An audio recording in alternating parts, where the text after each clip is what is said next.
तो यहाँ अनेकधा भाव वर्णनात् त्रिधा पंचधादि हैं, तो इनका वर्णन होने से विविध अंग कल्पना पठनात्, विविध प्रकार के अंगों की कल्पना का पाठ होने से तत्र इत्थम विधस्य सांकल्पिकस्य सूक्ष्म शरीरस्य तु भावम।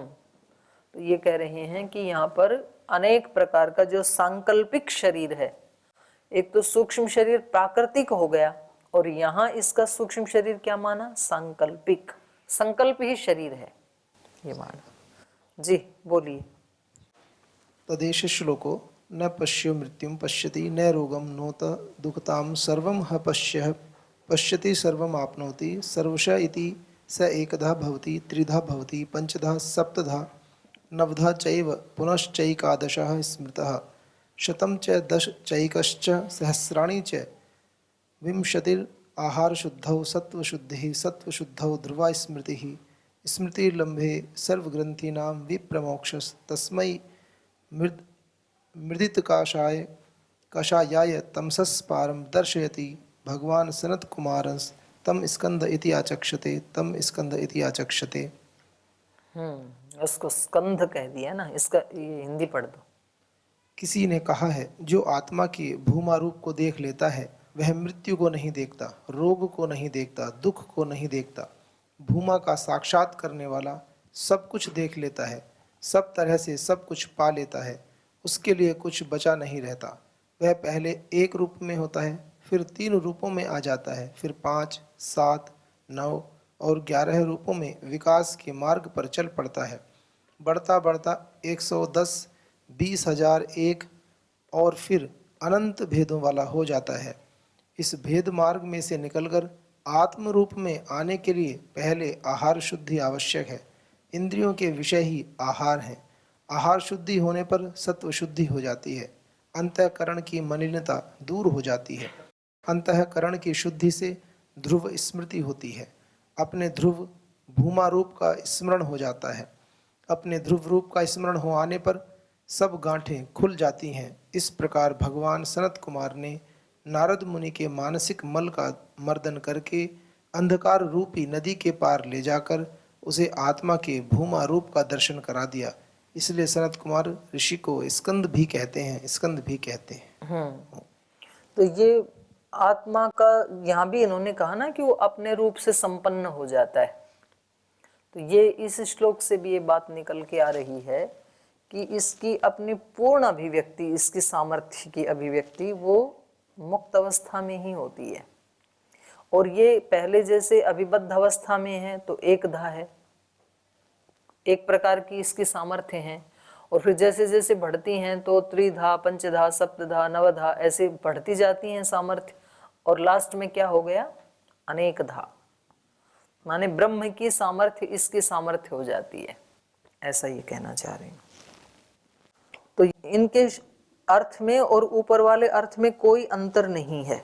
इन्होंने क्या कहा कि ये सांकल्पिक शरीर इसको मिल जाता है, तो सांकल्पिक शरीर का भाव होता है। ऊपर वालों ने क्या कहा था कि वहां कोई सूक्ष्म शरीर आदि भी नहीं रहता है, अभाव रहता है, आत्मा ही उसका शरीर है, दोनों में कोई अंतर नहीं है।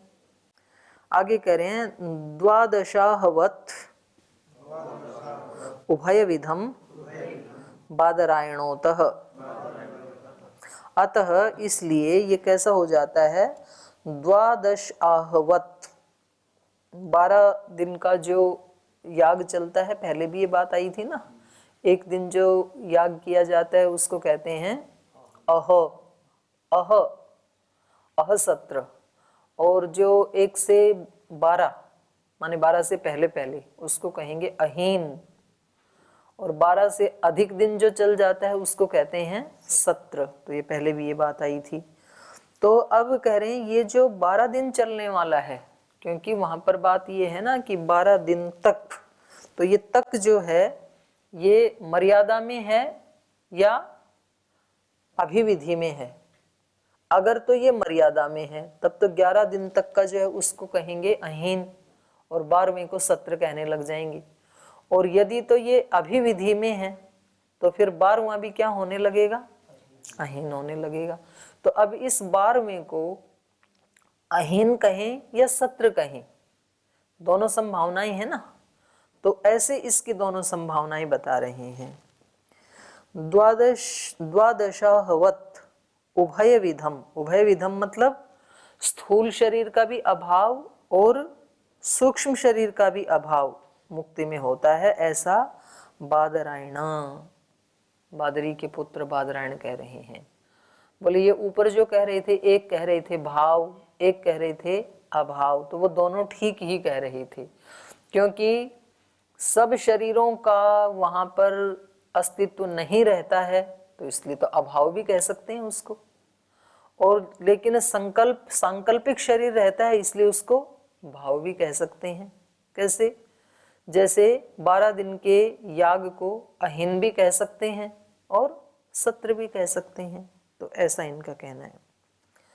अतः अत्र उभय लिंग श्रुतितः, ये दोनों प्रकार की श्रुति जो ऊपर दिख रही है उभय लिंग की, भाव वाली भी श्रुति है, अभाव वाली भी श्रुति है, तो यहाँ कह रहे हैं इस श्रुति से खलु उभय विधम शरीरस्य भावम च अभावम च, दोनों प्रकार के शरीरों का भाव भी दिखाया जा रहा है, अभाव भी दिखाया जा रहा है। चार्थात स्थूल शरीरस्य अभावम सूक्ष्म शरीरस्य भावम, तो बोले इस च से क्या अर्थ निकल रहा है? स्थूल शरीरस्य अभावम, ऐसे लग रहा है स्थूल शरीर का तो अभाव है, और सूक्ष्म शरीरस्य भावम मुक्तौ बादरायणो द्वादशाहवत मन्यते। बादरायण कहते हैं जिन्होंने यहाँ पर सूक्ष्म शरीर होता है उसका भाव है, सूक्ष्म शरीर माने सांकल्पिक शरीर, तो ये भी ठीक है, कहा जा सकता है ये। और जो उन्होंने अभाव माना, तो उन्होंने माना है प्रकृति की दृष्टि से जो स्थूल और सूक्ष्म शरीर हैं उनका अभाव होता है। तो ये कह रहे हैं द्वादशाहवत मन्यते यथा ही द्वादशाहो यज्ञ शत्रम च अहीनश्च उभयम कल्प्यते, जैसे 12 दिन का चलने वाला जो यज्ञ है उसको सत्र भी कह सकते हैं और अहीन भी कह सकते हैं। तथैव मुक्तौ शरीरस्य उभय विधत्वम, तो ऐसे ही मुक्ति में शरीर जो है उसका उभय विधत्व देखा जा सकता है। स्थूल सूक्ष्मयोः अभाव भावाभ्याम विज्ञेयम, स्थूल और सूक्ष्म का अभाव भी है और भाव भी है, ऐसा जानना चाहिए।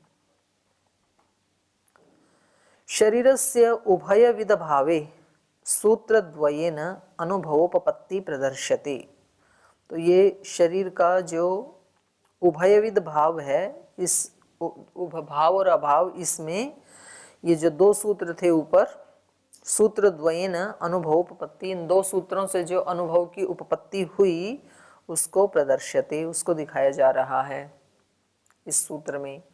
तन्व भावे संध्यवत उपपत्तेः, तनु अभावे, कह रहे हैं तनु का, शरीर का अभाव होने पर, संध्यवत, संध्या के समान। संध्या में क्या होता है? उसको दिन भी कह सकते हैं, रात भी कह सकते हैं, क्योंकि अभी सब दिखाई दे रहा है, सब वस्तुएं, इसलिए तो दिन कह सकते हैं। लेकिन सूर्य नहीं है इसलिए रात्रि भी कह सकते हैं उसको, क्योंकि रात्रि किसको कहते हैं? जिसमें सूर्य ना हो। तो संध्या वही तो होती है, संध्यवत। और यहाँ इन्होंने संध्या का अर्थ किया है स्वप्न। तो स्वप्न में जो हमें ज्ञान होता है उसको हम क्या कहें? माने ज्ञान, कुछ भी ज्ञान नहीं होता ऐसा भी नहीं कह सकते, ज्ञान होता है और आत्मा सुखी दुखी भी होता है उससे। तो कभी तो वो सपने में उसको पसीने आ जाते हैं, डर जाता है, तो इसका मतलब अनुभूति हुई ना। और कभी बहुत खुश होता है तो हंसने लगता है, कभी भागने लगता है उठ करके। और यदि हम ये देखें उसकी जब आंख खुल जाती हैं तो वहां कुछ भी नहीं है। जब उसको बहुत सारा सोना मिल गया था, या किसी को सोने की अशर्फियां मिल गई, या जो भी उसका इष्ट था वो मिल गया, तो वो बहुत खुश होता है, तो अनुभूति तो हुई आत्मा को, तो उसको अभाव भी नहीं कह सकते हैं। लेकिन जब आंख खुली तो वहां फूटी कोड़ी भी नहीं थी, तो उसको भाव भी नहीं कह सकते हैं। तो कह रहे हैं तन्न अभावे, शरीर का अभाव होने से, संध्यवत उपपत्ते है, इसका जो कामचारित्व है ये कैसा है? स्वप्नवत। क्योंकि ये केवल उदाहरण के लिए कहना पड़ रहा है स्वप्नवत। स्वप्नवत कहने से यहाँ एक दोष भी आ सकता है।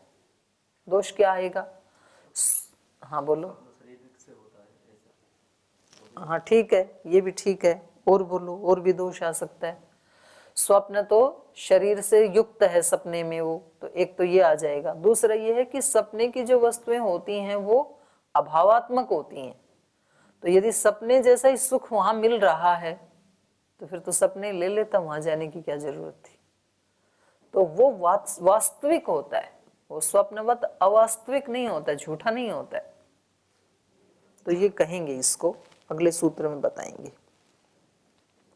कि ये जो अभाव कहा था, तो अभाव तो कह रहे हैं, दोनों सूत्र दे रहे हैं, तन अभावे और आगे कह रहे हैं भावे जागृतवत, है ना। तो भाव भी होता है और अभाव भी होते हैं। इन दोनों को सूत्रों को दिखा रहे हैं कि कैसे अभाव कैसे होता है। तनु अभावे संध्यवत उपपत्ते है, स्वप्न की तरह उपपत्ति होती है। मुक्तौ स्थूल शरीर से अभावे, मुक्ति में स्थूल शरीर का अभाव होने से संध्यम, संध्यम माने स्वप्नम, संध्यम तृतीयम स्वप्न स्थानम, बृहदारण्यक में आया ना कि ये तृतीय स्थान है इसका, आत्मा का, स्वप्न संध्य। तो कह रहे हैं कि स्थूल शरीर का, क्योंकि सपने में भी स्थूल शरीर का अभाव होता है और मुक्त अवस्था में भी स्थूल शरीर का अभाव होता है। तो इस अभाव की साम्यता से तो अभाव कह दिया यहाँ पर। स्वप्नवत कामचारस्य सिद्धिर्भवति, लेकिन स्थूल शरीर का अभाव होने पर भी सपने में क्या होता है? कामचारित्व तो होता है ना। सपने में चाहिए उसके पास रियल लाइफ में एक कौड़ी भी ना हो, लेकिन सपने में तो वो 2-2 हजार का बेड बना के उस पे सो सकता है। तो क्या दिक्कत है? वहां पर कामचारित्व है ना। वो करोड़पति बने, 10,000 करोड़पति बने, कितना भी सपना तो देख ही सकता है व्यक्ति, बड़े से बड़ा देख सकता है। देखता भी है कभी कभी व्यक्ति की रियल लाइफ में जो कामनाएं पूर्ति नहीं होती हैं तो अपने सपने में कर लेता है। दिन में तो खाना मिला नहीं, उपवास करा दिया एकादशी जबरदस्ती, तो रात को खा लेता है जो जो मन पसंद की चीजें हैं अपने बना के, उसमें कौन रोक टोक है। तो जैसे यहाँ सपने में कामचारित्व होता है, वैसे ही वहां मुक्त अवस्था में भी कामचारित्व होता है। तो उस दृष्टि से तो अभाव कहा है, यहाँ पर दिखाया है सपने की तरह से। तो स्वप्नवत कामचारस्य सिद्धिर्भवति, सपने के समान कामचारित्व से ही सब उसकी इष्ट उपलब्धियों की सिद्धि हो जाती है। उसको शरीर की आवश्यकता नहीं है वहां पर। तो शरीर का क्या होता है? अभाव, ये दिखाया। अथच, और जो जैमिनी महाराज ने कहा कि भावम, तो कह रहे हैं भावे जागृतवत,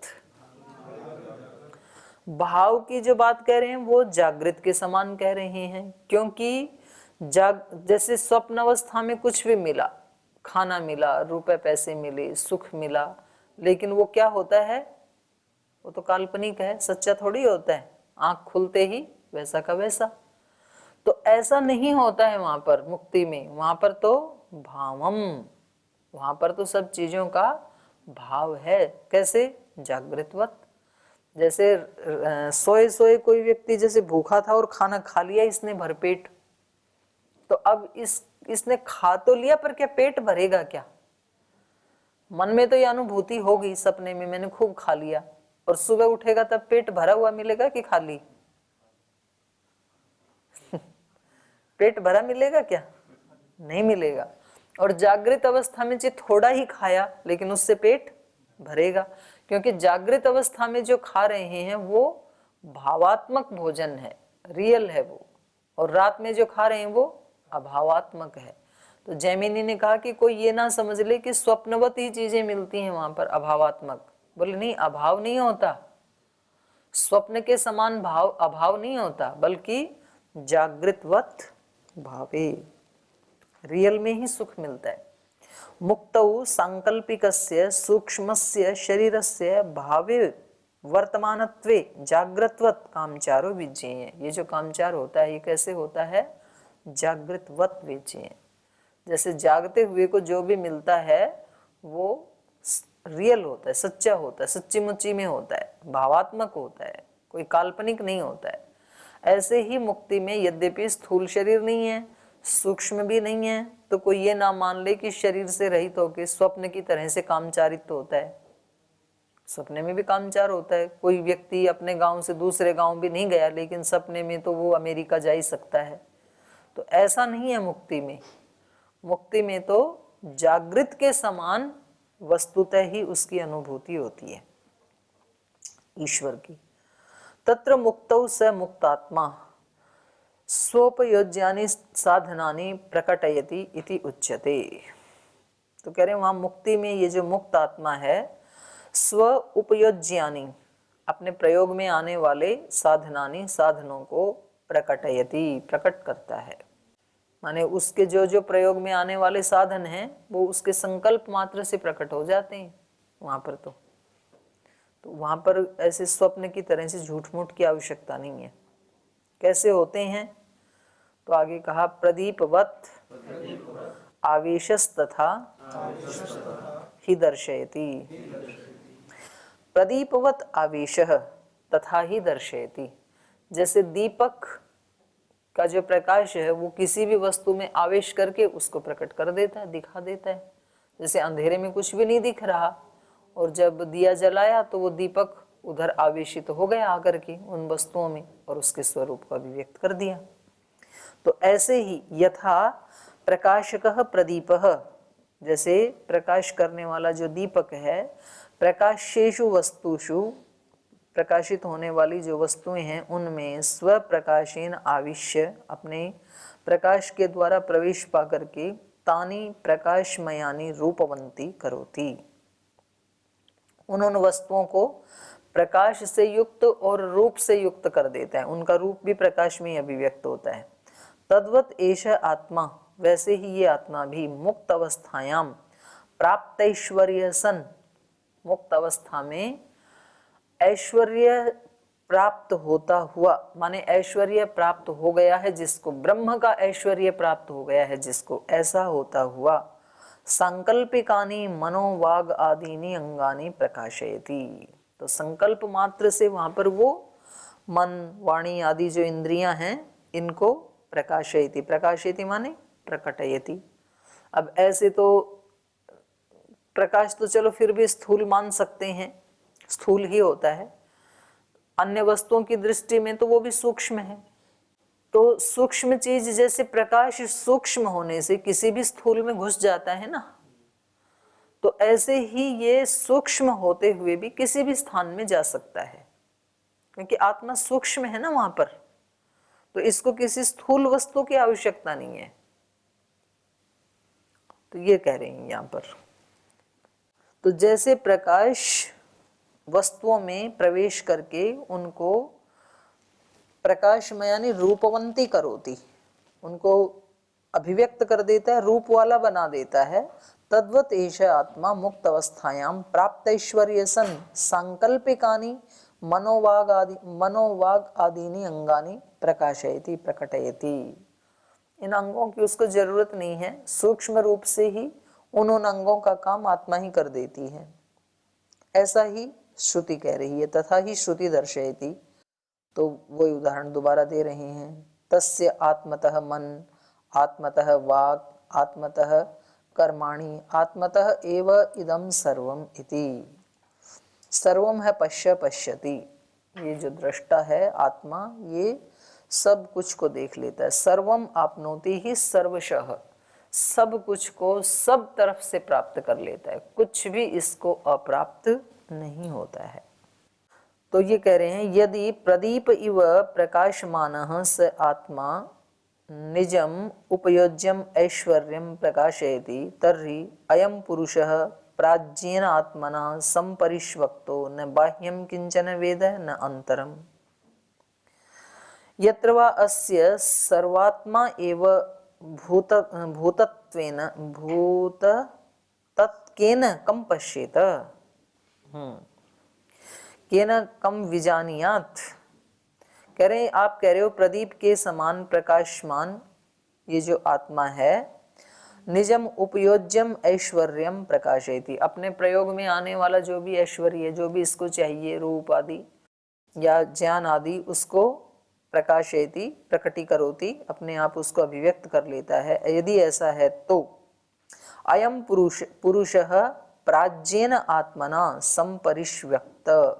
तो ये क्यों कहा है फिर बृहदारण्यक में कि ये पुरुष अर्थात ये मुक्त आत्मा प्राज्येन आत्मना, प्राज्य का मतलब है यहाँ पर ईश्वर, ज्ञान स्वरूप ईश्वर से संपरिष्वक्त युक्त होकर के, उससे मिलकर के न बाह्यम किंचन वेद न अंतरम, ना तो बाहर की किसी वस्तु को जानता है ना तो अंदर की वस्तु को जानता है। तो ये क्यों कहा, जब ये सब कुछ जानता ही है तो यहाँ पर कहा कि ना बाहर का कुछ जानता है ना अंदर का कुछ जानता है, ऐसे क्यों कहा। यत्र वा अस्य सर्वात्मा एव अभूत, सर्वम आत्मा एव अभूत तत्केन कम पश्येत। बोले सब कुछ जब यहाँ पर आत्मा ही हो गया, मतलब और कुछ बचा ही नहीं ना, मुक्त अवस्था में केवल आत्मा ही है, तो बोले अब ये आत्मा किसको देखेगा, वहां पर आत्मा के अतिरिक्त और कुछ है ही नहीं ना। करें तत्केन कम पश्येत, किसके द्वारा किसको देखे, केन कम विजानियात, किसके द्वारा किसको जाने, क्योंकि परमात्मा के ब्रह्म रूप तो ये हो ही गया, तो अब ये किसको देखेगा और किससे देखेगा। भाई जब ब्रह्म मिल गया ना तो सब कुछ मिल ही गया ना, तो अब और क्या देखेगा, क्योंकि वो जो भी देखेगा वो सब ब्रह्म का ही तो रूप है ना, ब्रह्म मिल गया। तो ये एक प्रश्न है जो मैंने अभी अभी उदाहरण दिया था। मैं किसी व्यक्ति को बाहर स्वामी जी महाराज मिल गई तो स्वामी जी से जुड़ा हुआ सब उसको मालूम पड़ ही गए ना, तो अब क्या देखना है, लेकिन तो भी देखना तो शेष रहता है। ब्रह्म को तो जान लिया इसने, लेकिन तो भी ब्रह्म का जो ऐश्वर्य है वो तो अभी देखना तो शेष है। लेकिन इन्होंने प्रश्न इसी प्रकार से उठाया है कि सब कुछ ही जब वो आत्मभूत हो गया, परमात्म भूत हो गया, तो अब वो किसको किससे देखेगा और क्यों देखेगा। तस्य इत्थम ज्ञानवत्वम कथम उच्यते, मतलब अब इसका मतलब उसका जो मैंने पहले आपको कहा ना कि इसका ज्ञान बढ़ रहा है, तो ये तो एक तरह से फिर इसका मतलब पहले अधूरा ज्ञान था ये माना जाएगा, इसको पूर्ण ज्ञान, क्योंकि अभी भी ज्ञान बढ़ रहा है ना। तस्य इत्थम ज्ञानवत्वम कथम उच्यते, उसकी ज्ञानवत्ता को कैसे कहा जाए कि भाई उसको ज्ञान करना है अभी, तो इसका मतलब कुछ तो शेष बचा है। अत्र समाधीयते, उसका समाधान दे रहे हैं। स्वाप्य संपत्त्योः अन्यतरापेक्षम आविष्कृतम ही। स्वाप्य संपत्त्योः, स्वाप्य माने अपना, और संपत्ति मतलब ईश्वर के साथ मिलना, पीछे आया था ना, ब्रह्म के साथ मिल करके उसको फिर संपत्ति कहते हैं। जब ये ब्रह्म से मिल जाता है तब उसको संपत्ति कहेंगे। तो कह रहे हैं स्वाप्य और संपत्ति की अपेक्षा, स्वाप्य संपत्तियों हो अन्यतरापेक्षम, इसकी अपेक्षा से जाने गए हैं, आविष्कृतम ही, ऐसा बताया है। भाष्य में देखते हैं एक बार इसको। तद इत्थम ज्ञानवत्वम आत्मनो यदुक्तम तत्खलु स्वाप्यस्य, अच्छा स्वाप्य मतलब सुषुप्ति ही, सुषुप्ति का वो दिया था ना ऊपर उदाहरण कि ये सुषुप्ति में भी ब्रह्म रूपता हो जाती है और एक तो संपत्ति में ब्रह्म रूपता होती है। क्या क्या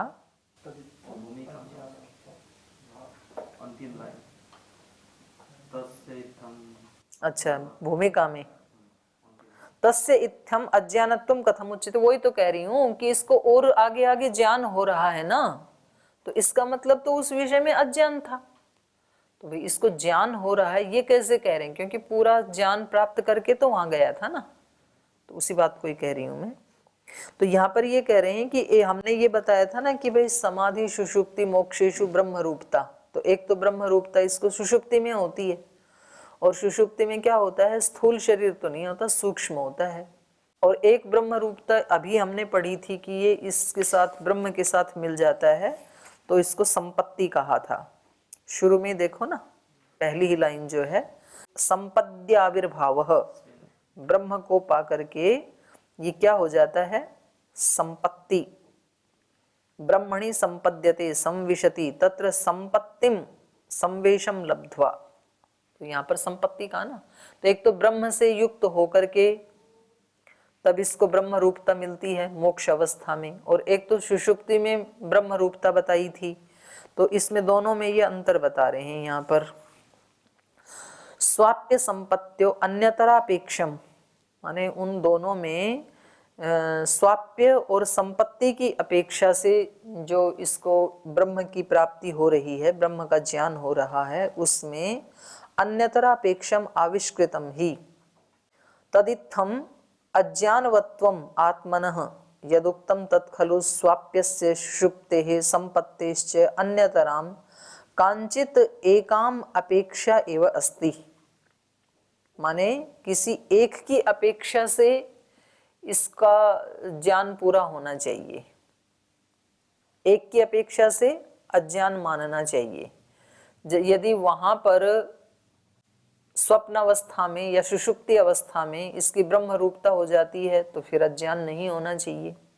ऐसे ही यहाँ पर भी ये ब्रह्म से मिलकर के फिर और इसको संकल्प है कि मैं और जानूं, फिर इसको सांकल्पिक शरीर मिल रहा है, तो इससे भी इसका अज्ञान प्रदर्शित हो रहा है। तदित्थम अज्ञानवत्वम आत्मनः, इस प्रकार जो आपने बताया है ऊपर कि ये कामचार हो जाता है इसका, तो इससे इसका अज्ञानत्व दिखाई दे रहा है। यदुक्तम तत्खलु स्वाप्यस्य, स्वाप्यस्य को कहा सुषुप्तेः, संपत्तेश्च और ईश्वर से मिलकर के, अन्यतराम कांचित, इन दोनों में से किसी एक की अपेक्षा से, अन्यतराम कांचित एकाम अपेक्षा एव अस्ति। एतत् तत्र आविष्कृतम स्पष्टम प्रकटितम विद्यते, ये बात वहां पर स्पष्ट रूप से कही है बृहदारण्यक में। तद्यथा अयम पुरुषः प्राज्ञेन आत्मना न बाह्यम किंचन वेद न अंतरम, उस परम पुरुष को, प्राज्ञ आत्मा को, परमात्मा को पा करके ये जीव ना तो कुछ बाहर का जानता है ना अंदर का जानता है। और यहाँ आप कह रहे हैं कि ये जान रहा है संकल्प मात्र से, और वहां सुषुप्ति की बात है, ये जो उदाहरण है, तो बोले ये उससे रहित होकर के क्योंकि सुषुप्ति में भी परम पुरुष को प्राप्त कर लेता है, प्राज्ञ परमात्मा को प्राप्त कर लेता है। तो आपने कहा था कि ना बाहर का कुछ जानता है ना अंदर का कुछ जानता है, तो यहाँ भी ऐसा ही होना चाहिए। वो भी ब्रह्म रूपता थी ना सुषुप्ति में, और ये भी ब्रह्म रूपता है, तो यहाँ भी ऐसे होना चाहिए कि परमात्मा को प्राप्त करके ना तो कुछ बाहर का जानना चाहिए और ना तो कुछ अंदर का जानना चाहिए। तो ऐसा वहां पर कहा है। अत्र प्रक्रियते स्वाप्यः सुषुप्तिः यत्र सुप्तो, बोले यहाँ पर वो जो पहला उदाहरण है ना बृहदारण्यक का, जहाँ पर सुषुप्ति का वर्णन है, वहां पर कह रहे हैं अत्र प्रक्रियते स्वाप्यः, स्वाप्य का अर्थ सुषुप्तिः, यत्र सुप्तो न कंचन कामम कामयते न कंचन स्वप्नम पश्यति, जो सुषुप्ति में होता है ना कोई कामना होती है ना कोई स्वप्न देखता है। यत्र च के न कम विजानियात, क्योंकि वहां जब कोई है ही नहीं, कोई स्थूल या सूक्ष्म शरीर, तो कौन किसको जाने। इति उक्तम तत्र संपत्ति प्रकृता विद्यते, बोले वहां पर ऐसा जो कहा है वहां पर संपत्ति प्रकृता, संपत्ति माने परमात्मा से मिलना, ब्रह्म रूपता, वो प्रकृता विद्यते, प्रकरणस्थ है, वो प्रकरण चल रहा है वहां पर ब्रह्म रूपता का। विज्ञान घन एव एतेभ्यो भूतेभ्य समुत्थाय तानि एव अनुविनश्यति न प्रेत्य संज्ञा अस्ति एवं ऐश्वर्य योगस्तु मुक्तौ उक्तः तस्मान् न दोषः। तो इसको कल ही बताएंगे, फिर अभी समय भी हो गया।